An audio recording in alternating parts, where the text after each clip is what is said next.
Imagine being 50 years old with a couple small kids. Imagine developing tremors. Your thumb starts shaking, your lip trembles, your leg occasionally begins shaking on its own. You develop muscle twitching throughout your body. Your memory isn't as sharp. You can't concentrate like you used to. Naturally, one of the thoughts is, do I have Parkinson's? That's exactly what happened to one of my patients. But after an extensive workup, we discovered something, kind of completely unexpected. So today I'm sharing one of my most fascinating and unfortunately not all that uncommon cases I've seen in my practice. Now, this isn't about proving that heavy metals cause Parkinson's disease. It also isn't about claiming detox cures neurological disorders. This is one patient's story and a reminder that environmental toxins can sometimes produce symptoms that look remarkably similar to Parkinson's disease or other neurodegeneration issues. So my client was a healthcare worker in his early 50s. Over several months, he developed an intermittent lip tremor, thumb tremor episodes, and right leg shaking, with muscle twitching, brain fog, poor concentration, decreased memory, fatigue, so on and so forth. But something else caught my attention. He had struggled for years with digestive problems. He had abdominal pain, gas, bloating after meals, noisy digestion, inflammatory skin problems, rosacea-like facial redness, etc. So when someone has neurological symptoms and digestive dysfunction, I start asking a different question. Could there be something affecting the entire body, not just the brain? So he had gone to a neurologist.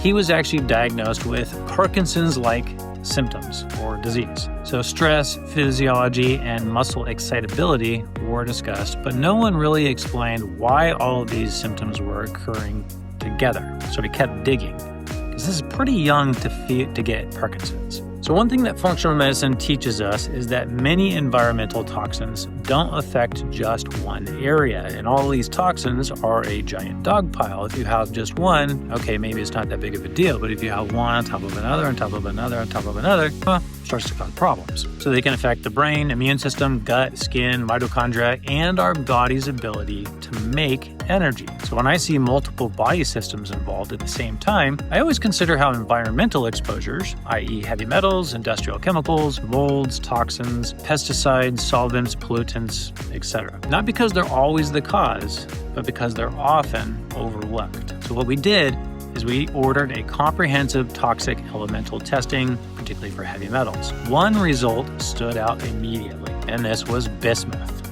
His urinary bismuth level nearly exceeded 10 micrograms per gram of creatinine. Okay, so 10. Laboratory reference range is less than 2.3. So more than 4 times the upper reference limit, what the lab even goes up to. So where did the bismuth come from? Then we started asking another question. How was he exposed? It turned out that there were several possible sources. First, he had used Pepto-Bismol frequently for years because of his chronic digestive problems. And next, because he worked in healthcare, he did have repeated occupational exposure to bismuth-containing chemicals and cleaning products, particularly cleaners, laboratory reagents, medical manufacturing materials, industrial products, etc. There are actually quite a few products that may contain bismuth. Other certain sources include cosmetic products, certain pigments and paints, special glass, ceramics, laboratory chemicals, industrial lubricants, and other pharmaceutical compounds. And most people never think about these exposures because they're usually considered relatively safe when used appropriately. And also, it's one of those things out of sight, out of mind. But repeated exposure over years may and often does become clinically relevant. Now, here's something really important. Bismuth is not the only environmental toxin that has been associated with Parkinson's-like symptoms. Other heavy metals often create this issue as well. Mercury, lead, manganese, copper imbalance, arsenic, cadmium, excess iron accumulation, as well as some industrial solvents. Now, these have been extensively studied because of the dopamine-damaging producing neurons, or the neurons that are damaged as a result affect dopamine, which is where predominantly Parkinson's symptoms come from. There's also mycotoxins. Toxins produced by mold don't directly cause Parkinson's disease, but they can contribute to neuroinflammation, oxidative stress, mitochondrial function, and immune activation, brain fog, focus, fatigue, memory, etc. Many of these toxins produce overlapping neurological symptoms, and that's why objective testing can and is very helpful. Now, one of the biggest mistakes I see is immediately jumping right to aggressive detoxification. That's rarely where I begin, because if your gut isn't functioning properly, you're not going to be eliminating those toxins in the first place. If your microbiome is unhealthy, bile flow is sluggish. Constipated, your intestinal barrier is compromised, i.e. leaky gut, and you can mobilize toxins faster than when you can actually eliminate them. And that's often when patients feel worse. So our first priority wasn't detoxing. It was restoring the body's natural ability to detox. We focused on removing ongoing exposure, get rid of the source in the first place, healing the gut, improving bowel function, supporting healthy bile flow, reducing inflammation, glutathione production, Phase 1, Phase 2 detoxification. Only then did we begin detoxification support, including binders, antioxidant support, and chelation strategies. Over the next several months, everything began to change.